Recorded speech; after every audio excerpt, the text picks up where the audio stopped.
미국 사람들이나 혹은 남미 사람들처럼 극단적으로 뚱뚱한 사람들이 없다라는 사실을 알고 이 브라질 TV에서 깜짝 놀랐다고 합니다.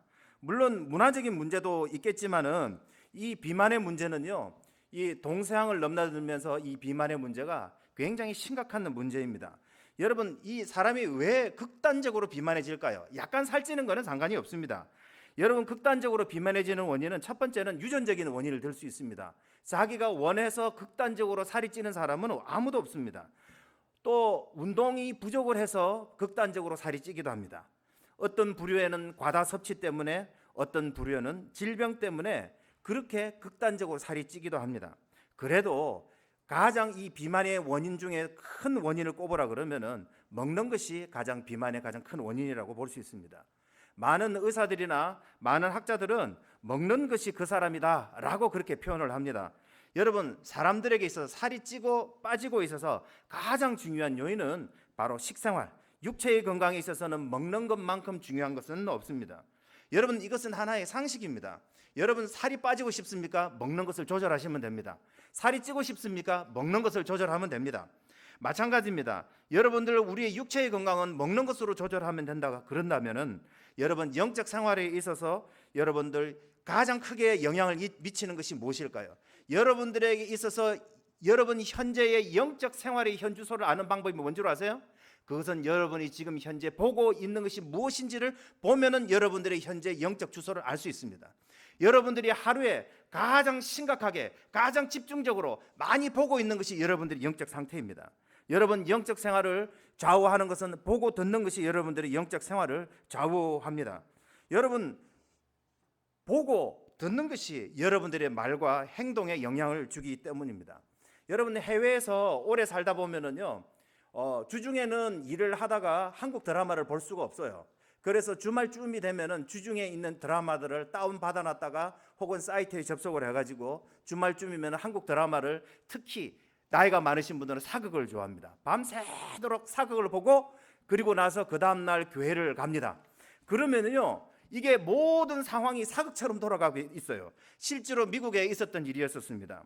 어떤 한인교회 경건한 장로님이 밤을 새워가지고 사극을 보시고 나서 교회의 대표 기도를 하시게 되었습니다. 그런데 그 장로님께서 대표 기도를 하시면서 뭐라고 이야기를 했느냐? 하나님 아버지, 통촉하여 주시옵소서 라고 그렇게 이야기를 했답니다. 실제로 있었던 일입니다.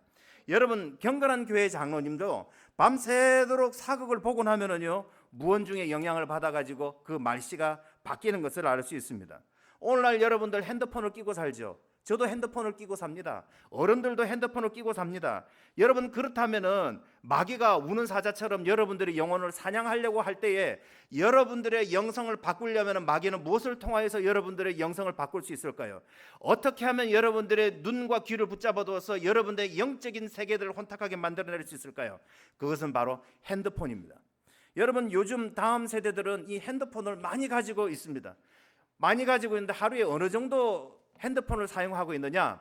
놀라지 마십시오. 여러분, 고등학생 공부를 해야 된다, 고3 어떻고 이야기를 하지만은 연구조사 기관에 의하면은 청소년들, 중학생, 고등학생 통틀어 가지고 하루에 평균 5시간씩 핸드폰을 끼고 산답니다. 여러분, 5시간 동안 누구의 공격을 받는다고요? 마귀의 공격을 받고 있는 겁니다. 예, 물론 다 게임을 하거나 물론 드라마를 보는 것은 아닙니다. SNS도 하고 공부도 하고 인터넷 강의도 듣고 필요한 것도 하지만은 몰래 게임을 하고 몰래 드라마 보고 몰래 재밌는 것들을 많이 하죠. 여러분, 마귀라면 여러분들의 눈과 여러분 귀를 어떻게 뺏겠습니까? 자극적인 내용을 넣어서 몰래 보는 게임과 몰래 보는 드라마와 몰래 하는 이 모든 것들을 통해서 여러분들의 눈과 귀를 빼앗아서 여러분들의 믿음과 영성을 빼앗아 버릴 겁니다. 어른들도 마찬가지입니다. 이제 어른들도 심각하게 핸드폰을 많이 들고 있습니다. 핸드폰은 우리의 몸의 일부인 것처럼 쇼핑을 하고 SNS를 하고 게임을 하고 그리고 많은 일들을 온라인상에서 하고 핸드폰으로 모든 일을 하기 때문에 핸드폰이 없이 살기는 굉장히 어렵습니다. 여러분, 여기에 대해서 다른 학문에 비해서 일찍이 이런 것들을 연구하는 분야가 있는데 교육공학이라는 부분에서 이런 부분들을 굉장히 많이 연구를 합니다. 여러분, 이 매체가 바뀌면은요, 교육의 형태가 바뀝니다. 매체가 바뀌면 학습이 바뀌고, 매체가 바뀌면은요, 직업의 구조가 바뀌고, 매체가 바뀌면 사회 구조, 심지어는 정치 권력의 형태도 바뀐다고 그렇게 볼 수 있습니다. 이제 여러분의 핸드폰이 없는 시대로 옛날로 돌아가는 것은 사실상 불가능합니다. 그래서 오늘날 많은 사람들의 마음을 사로잡기 위해서 TV 매체에서 핸드폰, 모바일로 모든 돈들이 이동을 하고 있습니다. 요즘에는 모바일에서 어디로 이동하고 있는 줄 아십니까? 메타버스라는 곳으로 이동을 하고 있습니다. 쉽게 이야기하면 이것은 뭐냐 그러니까 가상현실로 이것이 모든 돈이 이동하고 있다는 것이죠. 결국은 뭐냐 하면은 이제 눈에 보이는 것이 이제는 현실인지 그것이 가상현실인지 헷갈리는 것만큼 우리의 이러한 영적인 부분들까지도 돈들이 파고 들어가서 우리의 모든 마음들과 우리의 영성을 장악하고 있는 시대가 바로 이러한 시대가 되어버리고 말았습니다. 여러분, 어떻게 하면 우리의 마음과 생각을 빼앗기지 않고 믿음을 지킬 수 있을까요? 이 문제가 오늘날 청소년 교육을 하고 있는 교회 청소년 지도자들의 가장 큰 문제입니다. 오늘날 많은 목사님들이 어떻게 하면은 이런 정보 시대에 우리의 눈과 귀가 빼앗기고 온통 세상의 성도들의 마음이 빼앗기는 이 시대에 어떻게 하면은 우리의 믿음을 지켜낼 것인가 하는 것이 굉장히 중요한 주제가 되는 것입니다. 유튜브에서, 페이스북에서, 카카오톡에서, 넷플릭스의 그 재미나고 정말로 신비한 그 재밌는 세계에서 어떻게 하면 우리의 마음과 생각을 지키고 우리가 믿음을 지켜낼 수 있을까요? 어떻게 하면 예수 그리스도의 하늘 소망을 지켜낼 수 있을까요? 성경은 우리에게 히브리서가 우리에게 답을 주고 있습니다. 그것은 바로 우리를 온전케 하시는 예수님을 바라보라는 겁니다. 오늘 우리가 읽었던 이 히브리서의 말씀이 우리의 마음과 우리의 생각을 빼앗는 이 세상 가운데서 우리의 믿음을 지킬 수 있는 비결은 무엇이냐? 바로 예수님을 바라보라는 것입니다. 여러분, 우리가 읽었던 이 히브리서 말씀은 언제 기록을 했느냐 하면은 AD 60년에서 67년 사이에 기록을 했습니다. 초대교회의 그 당시에 주축을 이루고 있었던 사람들은 누구였냐면은 유대인 성도들이었습니다. 예루살렘과 흩어진 유대인들이 예수님을 믿고 있었습니다. 그러는데 이 AD 60년에서 67년 사이에 유대인들 성도들 가운데서는 수많은 사람들이 옛 유대교로 돌아가려고 하는 그런 운동들이 있었습니다. 왜 예수를 믿다가 왜 옛날로 돌아갔을까요? 이유는 간단합니다. 유대교는 눈에 보이지만 예수님은 눈에 보이지 않았기 때문입니다. 오늘날 우리의 많은 성도들이 믿음을 버리고 다시 옛날로 돌아가는 이유가 그렇습니다. 세상은 눈에 보이지만은 세상에 달콤하고 우리가 살아가는데 필요한 것들은 눈에 보이지만은 우리의 믿음은 눈에 보이지 않기 때문에 많은 사람들이 믿음을 버리고 옛날로 돌아가는 이유랑 똑같은 것입니다. 예수님이 곧 오실 줄 알았습니다. 예수님께서 부활하시고 성천 후에 예수님께서 구름 타고 오시겠다고 말씀하시고 그들에게 성령이 강림하고 그리스도의 복음이 증거되자 예루살렘과 온 유대와 사마리아 땅끝까지 이르러 복음이 증거되었었습니다. 예수님이 곧 오실 줄 알았습니다. 그런데 예수님은 오시지 않고 드디어 오시고 유대교 동족들이 핍박은 생겨나고 그러다 보니 생계가 어려워졌고 그러다 보니 할 수 없이 유대교로 핑계를 대면서 돌아가는 사람들이 굉장히 늘어났습니다. 거기에 대해서 옛 유대교로 돌아가는 사람들을 향하여서 경고하는 말씀입니다.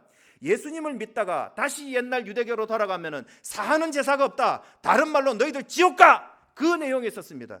여러분은 오늘날 예수를 믿다가 예수를 버려버리고 다시 옛날로 돌아가면 그분들은 천국 갈 수가 없는 것입니다. 그 이야기하고 똑같은 이야기입니다. 그래서 이 히브리서에는 무엇을 이야기를 하고 있느냐? 예수님이 누구인지를 제발 알아라는 겁니다. 우리가 예수님은 세상은 눈에 보이고 세상이 우리에게 많은 재미와 영향력과 우리에게 위협을 가하지만은 우리의 진짜 믿음의 대상인 이 예수 그리스도를 우리가 바로 안다면은 우리는 믿음을 지킬 수 있다라는 겁니다.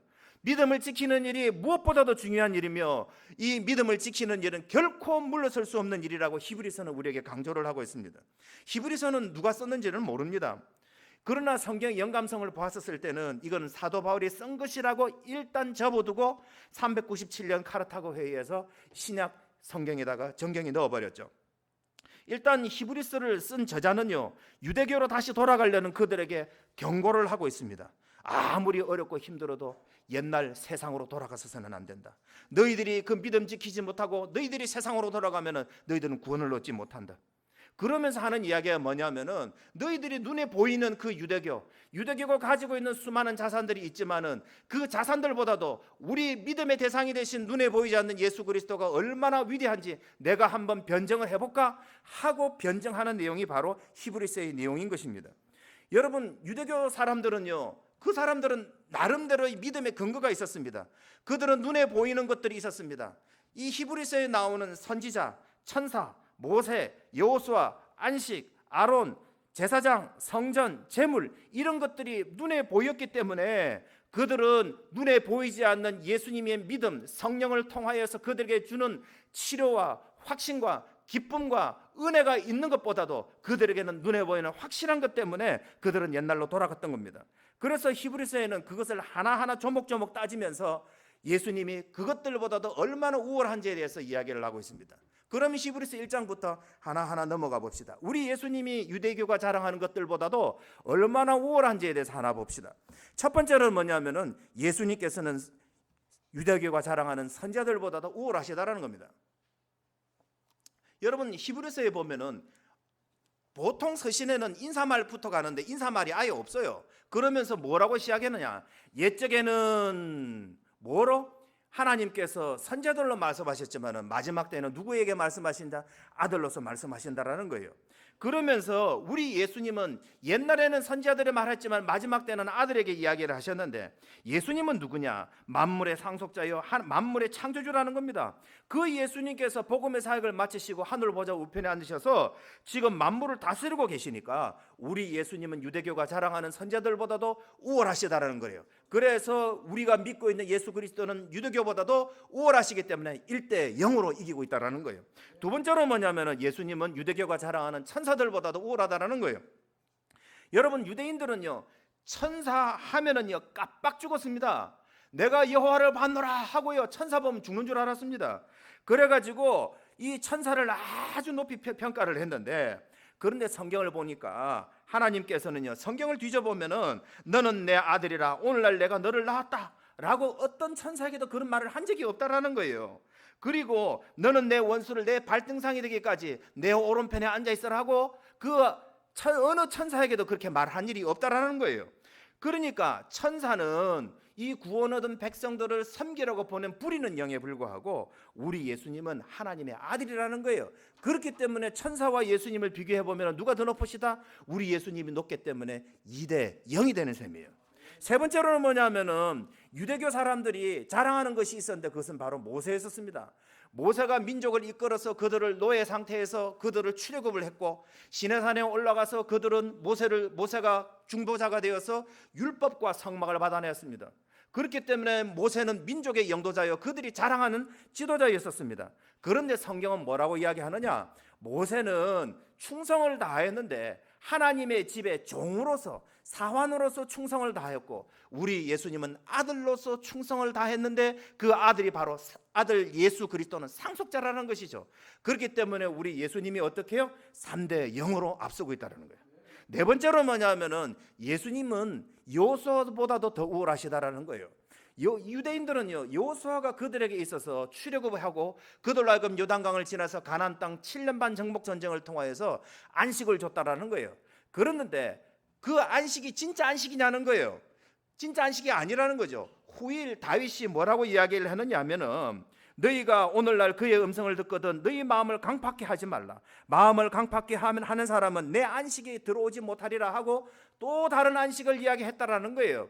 참 안식은 여호수아가 주는 것이 아니라 참 안식은 바로 예수 그리스도를 믿어서 우리가 죽은 후에 천국에서 누릴 영원한 안식이 따로 있기 때문에 참 안식은 누구를 통하여서 얻는다? 여호수아가 아니라 예수 그리스도를 통하여서 참 안식을 얻을 수 있다라는 거예요.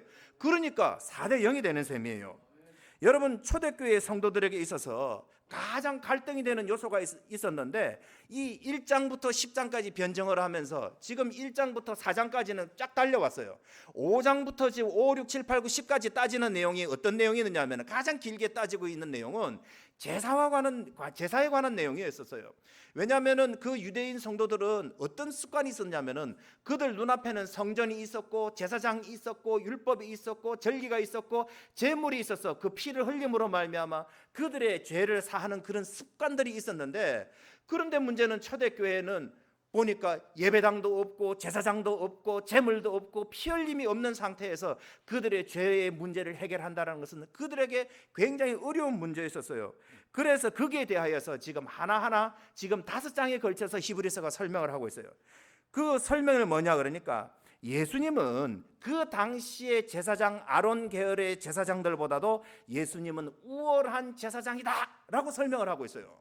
여러분, 그 당시의 제사장은요 굉장히 권위가 있었습니다. 제사장들은 굉장히 권위가 있었는데 이 사람들은 레위 자손 가운데서 아론의 직계 자손들만 그 사람들이 제사장이 될 수 있었던 거예요. 그런데 이 제사장들에게는 상당한 결점이 있었습니다. 왜냐하면 그 사람 제사장 자체도 사람이기 때문에 이 사람들도 죄를 지으면 제사를 들어가기 전에 어떻게 해요? 자기의 죄를 씻기 위하여서 제물을 드려서 자기 죄를 없이 하고 그렇게 들어가야 했었고, 뿐만 아니라 제사장들이 자꾸 죽어요. 30살부터 시작을 해가지고 어느 정도 나이가 되면 더 이상 할 수가 없어요. 그래서 제사장의 숫자가 굉장히 많았다는 것을 알 수 있어요. 그러나 우리 영원한 대제사장 되신 우리 예수님은 어떤 분이냐?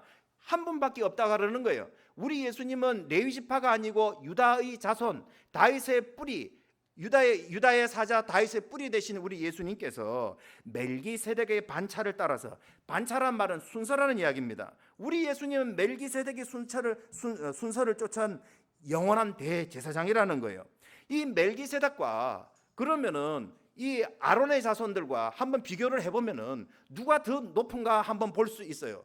여러분, 창세기 14장 15장에 보면은 그돌라오멜 연합군을 아브라함이 무찌르는 것을 볼 수 있어요. 그리고 나서 살렘 왕 멜기세덱에 가가지고 아브라함이 어떻게 했느냐? 복빔을 받았다라고 그래요. 그러면은 누가 높은 사람일까요? 복을 받는 사람일까요? 복을 빌어주는 사람이 높을까요? 복을 빌어주는 사람이 높다라는 거예요. 결국은 아브라함보다도 멜기세덱이 높았는데, 아브라함 몸에는 누가 있었습니까? 이삭이 있었고, 이삭 밑에는 어떻게 야곱이 있었고, 야곱의 12아들 중에서 레위가 있었고, 그 밑에 아론이 있었고, 그 밑에 한참 어떻게 해요? 제사장들이 있었다라는 거예요. 결국은 뭐냐면은 멜기세덱의 반차를 따르는 우리 예수님이 지금 아론의 계열을 따르는 제사장들보다도 훨씬 높으시며, 이분은 완벽하셔서 죄가 없으시고, 그리고 뿐만 아니라 이분은 누구냐? 우리 편이 되신다. 그렇기 때문에 우리 예수님은 어떻게 해요? 멜기세덱의 반차를 따르는 우리 예수님께서 아론의 계열을 따르는 제사장들보다도 우월하다 하는 것을 설명을 하고 있어요. 5대 0이죠. 여섯 번째는 뭐냐면 성전이었었어요.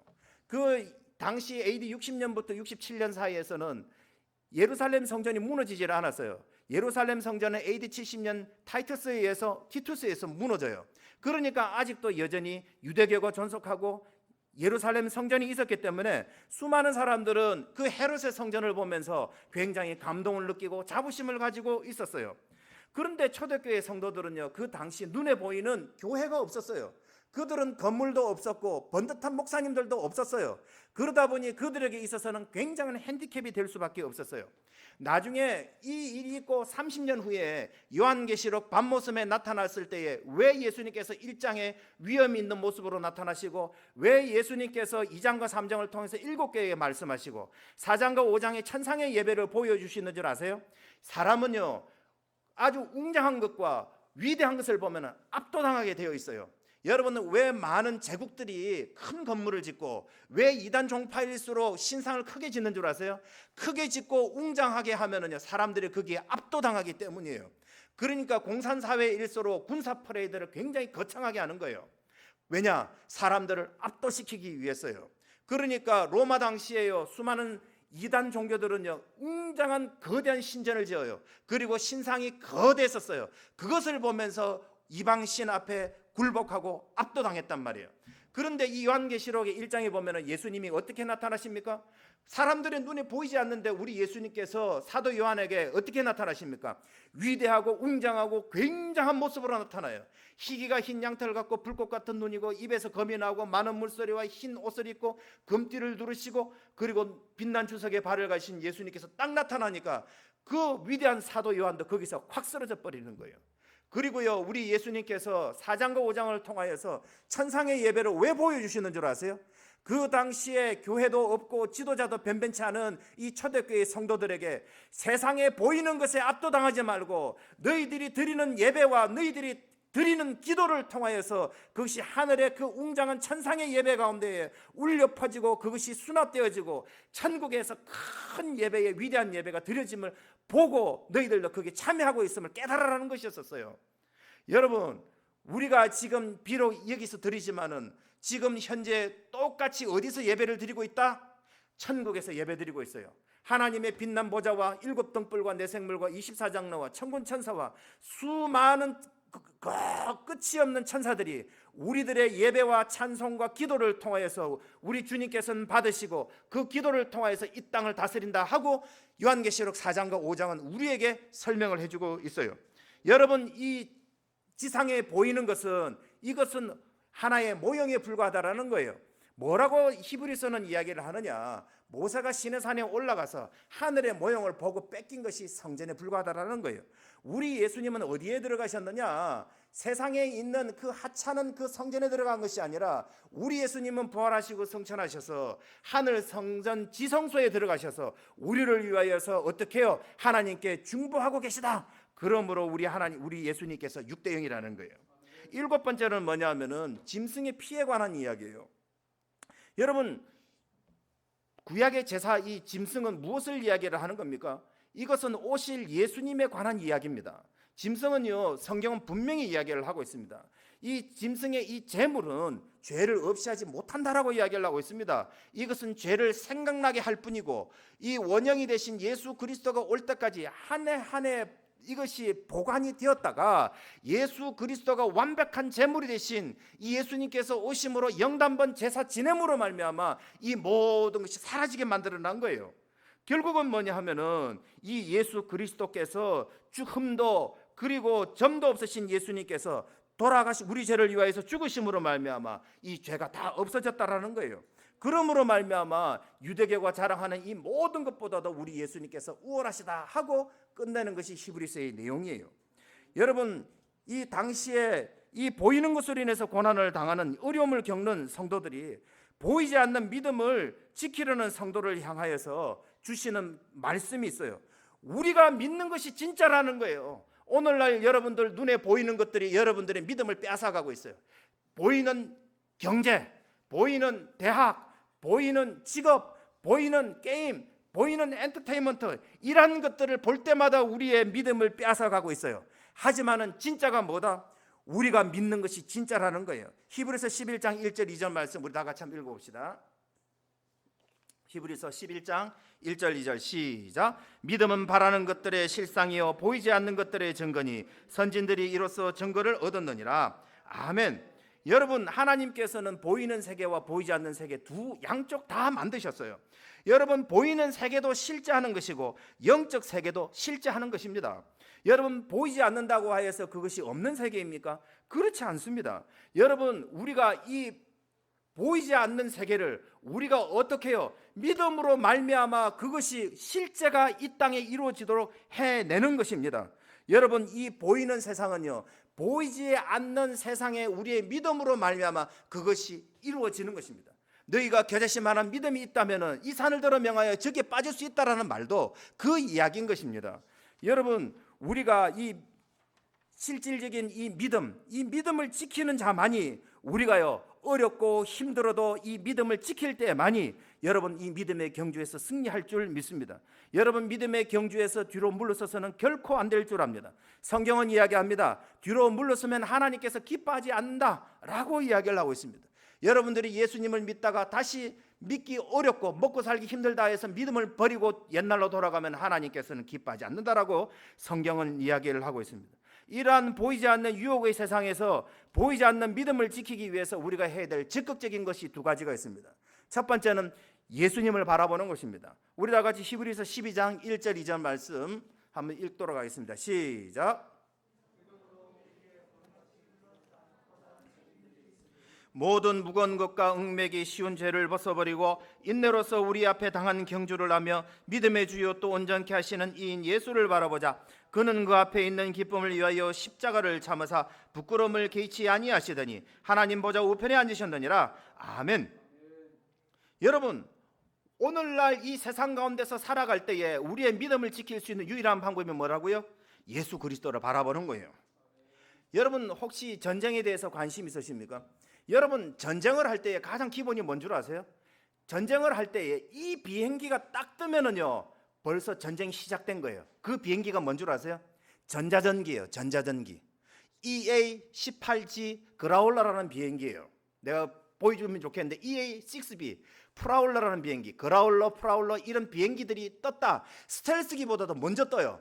그라울러, 프라울러 비행기가 떠가지고 뭘 하는 줄 아세요? 전파를 막 교란을 해요. 전파를 교란하면 상대방에 있는 레이더를 다 먹통으로 만들어버려요. 이 강력한 전자파를 쏘면요, 모든 레이더를 다 먹통으로 만든 다음에 그 다음에 스텔스기가 들어가요. 스텔스기가 들어가서 거기에 있는 각 방공망 시설들 다 때려 부시는 거예요. 마찬가지예요. 그 다음에 하는 일이 뭔 줄 아세요? GPS 신호를 교란하셔요. 왜냐하면 각종 미사일이나 유도 무기들은 GPS 신호로 이것이 움직이게 되어 있어요. 그래서 북한이 먼저 개전을 하게 된다면요, 먼저 하는 것은 딱 두 가지예요. 하나는 첫 번째는 뭐냐면 핵미사일을 상공에 30km 상공에서 터뜨려서 EMP 공격을 통해 가지고 모든 전자기기를 망가뜨리는 방법이에요. 또 하나는 뭐냐면은 GPS 위성 항법 시스템을요, 강력한 전파를 쏘음으로 인해 가지고 비행기가 오작동 나도록, 유도탄이 오작동 나도록 만들어 버리는 거예요. 마찬가지예요. 세상의 불빛, 세상의 문화, 세상의 엔터테인먼트, 세상에 재미있는 거, 여러분들 세상에 좋아하는 게임들이 여러분들의 삶에, 여러분들의 머리에, 여러분들의 마음에 꽉 자리 잡고 있다면은, 여러분 세상을 사랑하는 것이 여러분들의 마음에 꽉 잡고 있다면은, 여러분 천국으로 찾아갈 수 있는 그 믿음의 불빛이 굉장히 약해져요. 주님을 못 찾아가요. 성령의 인도하심을 받기가 굉장히 어려워요. 야고보서에는 이렇게 말하고 있어요. 세상을 사랑하면 하나님과 원수가 되나니.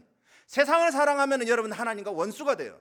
여러분 자꾸 너무나 많은 시간과 너무나 많은 시간을 재미있는 데다가 쏟아버리면 하나님과 원수가 되어버리고 말아요. 재미있는 거 하다가 은혜 받아가지고 내가 성령이 불붙은 사람 봤습니까? 그렇지 않아요. 여러분 우리가 해야 되는 것은 무엇이냐? 그것은 바로 은혜의 방편인 믿음 생활을 해야 돼요. 여러분은 우리의 이러한 믿음의 이 항로를 따라가는 데 있어서 성령의 이러한 인도함을 받기를 위해서는 우리가 해야 될 것이 있어요. 그것은 말씀과 기도와 예배인 것입니다. 여러분 우리의 믿음, 이 한 번 이 금보다도 귀하고 우리의 생명을 지켜주는 이 믿음, 여러분 믿음도요, 이것이 내가 노력해서 받은 것이 아니에요. 믿음은 하나님께서 우리에게 주신, 주님을 통해 주신 은혜입니다. 이 믿음, 어떻게 얻은 이 믿음인데 마귀는 이 믿음을 빼앗으려고 별짓을 다 하고 우리의 눈과 우리의 귀를 통하여서 우리의 믿음을 빼앗으려고 해요. 여러분들의 부모님 왜 비싼 돈을 들여서 로고스에 여러분들을 학교에다 넣는 줄 아세요? 여러분들 믿음 때문이에요. 여러분들 좋은 대학 넣으려고 이 학교에 넣은 거 아니에요. 여러분들로 하여금 영어 잘하게 하려고 여러분들 이 학교에 넣은 거 아니에요. 여러분들의 부모님들이 이 로고스 학교에다가, 로고스 크리스찬 국제학교에다가 여러분들을 넣은 이유는 여러분들 믿음 때문에 부모님이 어마어마한 투자를 하는 거예요. 여러분 그러는데 여러분들의 이 믿음을 빼앗긴다면 어머니가, 아버지가 얼마나 억울하겠어요. 마귀는 지금 여러분들을 뺏기 위해서 온갖 짓을 다 하고 있는데, 여러분들이 지금 믿음을 지켜야 되는 이곳에서, 믿음의 훈련을 하고 있는 이곳에서 여러분들 좀 기분 나쁘다고 해가지고 말씀과 기도와 그리고 이 예배에 등한시한다면 그건 바보예요. 여러분 우리는 은혜로 나아가야 돼요. 말씀에 여러분들이 집중해야 돼요. 그리고 기도로 여러분 나아가야 돼요. 그리고 예배하는 일을 어떤 것보다도 즐거워해야 돼요. 그렇게 해서 여러분들이 천국 가는 이 믿음을 계속 강화시켜 나가야 돼요. 내가 가야 할 곳은 하나님의 나라이며 이 땅에 주의 뜻이, 하나님의 뜻이 이 땅에 이루어지게 하는 일에 나를 써달라고 그 믿음을 강화하는 일에 말씀과 기도가 계속 강화돼야 돼요. 그러면은 세상의 것들을 좀 멀리 해야 돼요. 세상의 것들을 다 단절하라는 이야기는 아니에요. 그렇기 때문에 히브리서는 뭐라고 이야기하느냐? 마지막 때일수록 모이기를 힘쓰고 서로를 돌아보고 가정을 귀히 여기고 있는 바를 족하게 여기라고 성경은 이야기를 하고 있어요. 이유는 뭘까요? 진리를 강화시키기 위해서. 모이기를 힘쓰라는 거예요. 왜 모여서 뭐 하는 거예요? 예배드리라는 겁니다. 모이기를 힘쓰고 서로를 돌아보라는 거예요. 왜요? 서로를 왜 돌아보랍니까? 성도의 교제를 하기 위해서. 영적인 시와 찬미와 신령한 노래, 여러분 이러한 성도의 교제를 하기 위해서 여러분 모여야 돼요. 마귀가 이 코로나를 통하여서, 정부를 통하여서 우리에게 하는 일이 뭡니까? 모이지 말라는 거예요. 왜 모이지 말라는 거예요? 예배드리지 말고 여러분들의 믿음을 뺏기 위해서 여러분들 모이지 말라는 거예요. 아니 그러면은 화상으로 드리면 되지. 여러분 안 모이는 것보다도 모이는 것이 100번 더 나아요. 물론 어떨 수 없는 상황도 있겠지만은, 그렇기 때문에 여러분들 이 말씀을 강화하기 위해서 이 공동체가 굉장히 중요한 거예요. 이 학교가 중요한 거예요. 여러분 학년이 중요한 거예요. 가정이 중요한 거예요. 선생님이 중요하고 목회자가 중요하고 부모님이 중요하고, 그렇기 때문에 여러분들에게 이 믿음을 위하여서 여러분들의 코치하고 잔소리하고 반복적으로 하는 일들에 대해서 여러분 기분 나빠하지 마세요. 성경 봐라, 기도해라, 게임 좀 그만해라, TV 좀 그만 봐라. 여러분 기분 나빠하지 마세요. 여러분들의 그 믿음, 여러분들의 정말로 그 좋은 것, 하늘에 실제에 있는 것을 여러분들에게 주고, 부모님이 주고 싶고 그것을 여러분들의 마음에다가 유산으로 남겨주고 싶어서 그 말을 하는 거예요. 부모님이 여러분들에게 믿음 좋으신 부모님들이 여러분들에게 돈을 원하는 것도 아니에요. 부모님이 여러분들에게 편안한 노후를 원하는 것도 아니에요. 여러분들에게 원하는 것은 바로 믿음을 통하여서 그 믿음이 개성되기를 바라는 것이죠. 여러분 그러기 위해서는 예수님을 바라봐야 돼요. 늘 예수님을 반복적으로 봐야 돼요. 그리고 혼자 보고 같이 보고 조용히 보고 늦게 보고 그리고 보고 또 보고 또 보고 노래 부르면서 보고 예수님을 볼 때만이 그것이 바로 우리의 믿음이 강화될 수 있는 거예요. 우리의 믿음의 선조들은요 그렇게 많이 배우지 못했어요. 하지만은 그들은 믿음의 영웅으로 살 수 있던 것은 그들은요 죽기 살기로 예수님을 붙들었기 때문이에요. 가마니를 깔고 먹을 것이 없어도 움켜진 배를 붙잡고 그들은 예수님만 바라봤어요. 그랬더니 주님께서 그들에게 먹을 것을 주었고 그들에게 입을 것을 주었고 그들에게 집을 주었고 그들에게 후손이 잘 살 수 있도록 하나님께서 복을 주었던 거예요. 우리의 복은 예수님이에요. 그 주님을 보고 자꾸 만지고 그분과 교제하고 서로 나눌 때에 우리에게 기쁨과 평강이 있는 것이지, 여러분이 아무리 재미있고 아무리 돈을 많이 벌고 아무리 어떤 지위 있다 할지라도 그 사람에게는 허무한 것뿐이에요. 그러기 위해서는 예수님을 바라보셔야 돼요. 두 번째로는 여러분들이 피 흘리기까지 싸우셔야 돼요. 이 믿음은 결코 놓칠 수 없는 것이에요. 여러분 우리 히브리서 12장 4절 5절 우리 다 같이 한번 읽어보겠습니다. 히브리서 12장 4절에서 5절 말씀, 너희가 죄와 싸우되 아직 피 흘리기까지는 대항하지 아니하고 또 아들들에게 권하는 것 같이 너희에게 권면하신 말씀도 잊었도다. 일러서되 내 아들아 주의 징계하심을 경히 여기지 말며 그에게 꾸지람을 받을 때에 낙심하지 말라. 여러분 이 싸움이 어떤 싸움이에요? 1번 맞짱, 2번 다구리, 3번 영적 싸움. 그렇지, 영적 싸움, 진리 싸움이에요. 성경에서 나오는 싸움은 진리의 싸움이에요. 그렇기 때문에 이 진리를 지키기 위해서 너무나 많은 사람들이 희생을 당했고 이 진리를 지키기 위해서 옥에 갇혔고 진리를 지키기 위해서 생겨난 것이 고신교단이에요. 고신교단이 무엇을 자랑하겠습니까?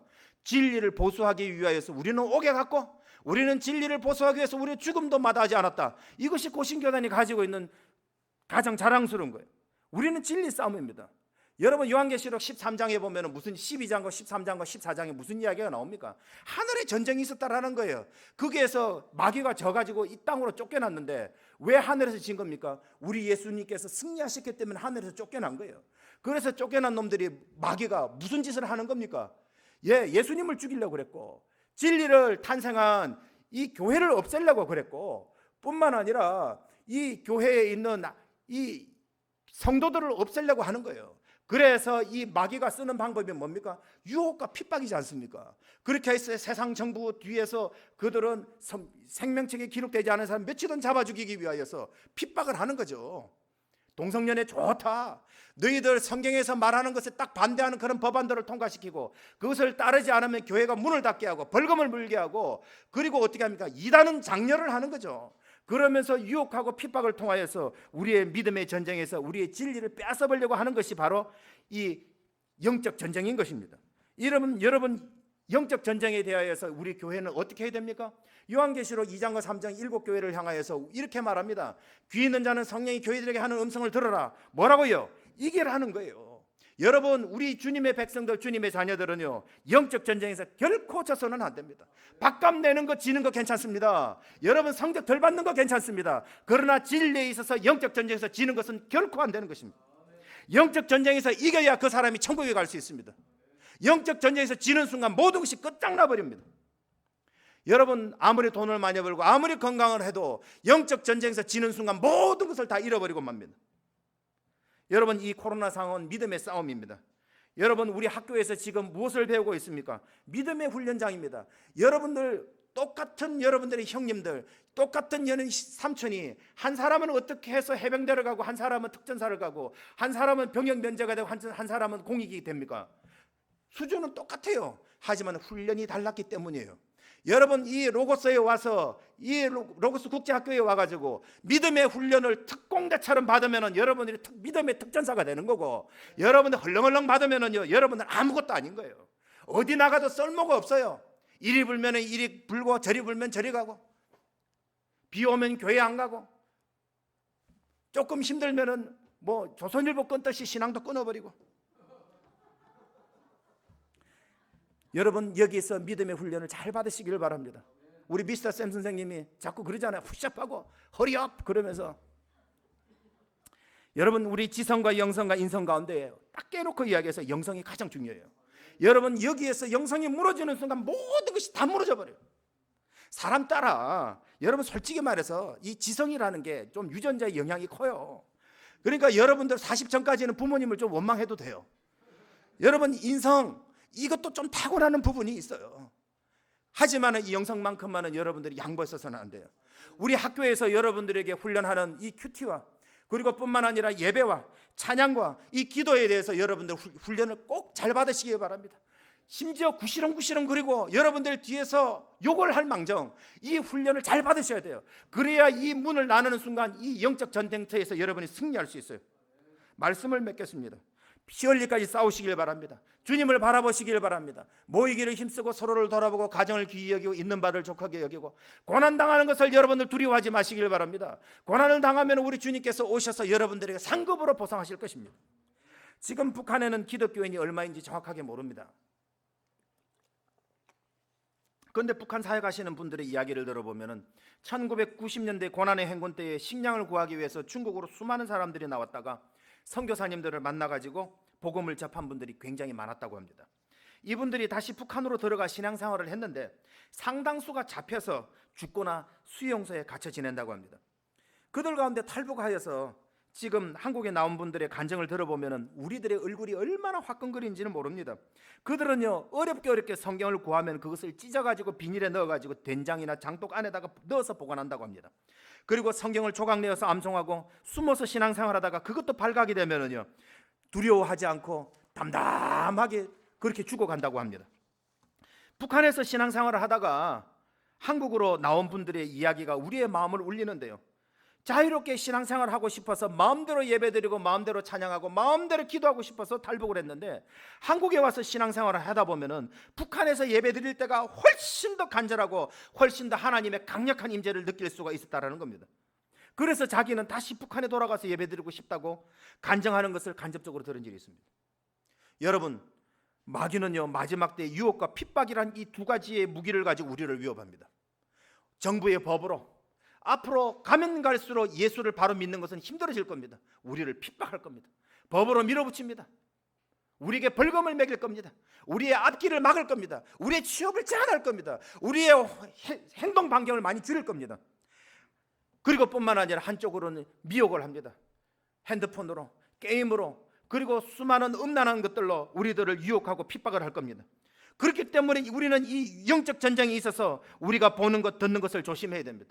그리고 여러분들 우리 학교에서 받는 영적 특공 전사로서 여러분들 하드 트레이닝 받는 것에 대해서 여러분들 잘 받으시길 바랍니다. 우리는요 보는 것, 듣는 것 그것을 주님께 집중해야 될 줄 압니다. 우리의 영성은 보는 것, 듣는 것이 여러분들의 영성입니다. 여러분 아무리 집안이 부모님이 아무리 목사님이고 뭐고 다 필요 없습니다. 여러분이 현재 보고 듣는 것이 현재 여러분들의 영성입니다. 주님께 집중하시길 바랍니다. 모이기를 힘쓰시길 바랍니다. 여러분들의 믿음의 가정을 귀히 여기시길 바랍니다. 돈은 있는 것에 만족하십시오. 그리고 서로를 돌아보는 거룩한 공동체가 되어야 할 줄 압니다. 그래서 우리는 모여서 세상 자랑했어서는 안 됩니다. 모였는데 뭐 주식이 어떻고 물가가 어떻고 그런 이야기 필요 없습니다. 성도의 교제를 나눠야 됩니다. 시와 찬미와 신령한 노래를 부르고 우리 주님을 자랑하고 자기가 받았던 은혜와 치유 회복을 이야기를 하며 서로의 기도 제목을 통하여서 은혜를 강화할 방법으로 모여야 되지, 세상 이야기 하려면 모이지 않는 것이 훨씬 더 낫습니다. 우리는 거룩한 공동체가 되어야 됩니다. 이제는 우리가 예수님이 오실 때까지 믿음의 전쟁을 싸워야 합니다. 피 흘리기까지 싸워서 우리는 이겨야 합니다. 이기지 못한다면 우리가 생명의 멸류관을 받지 못하실 겁니다. 주님께 집중하십시오. 이제 주님이 오실 때는 얼마 남지 않았습니다. 예수님을 바라보고 피 흘리기까지 싸우시기 바랍니다. 그래야 여러분들이 이 마지막 때에 주님의 용사로서 서실 수가 있습니다. 보는 것 조심하십시오.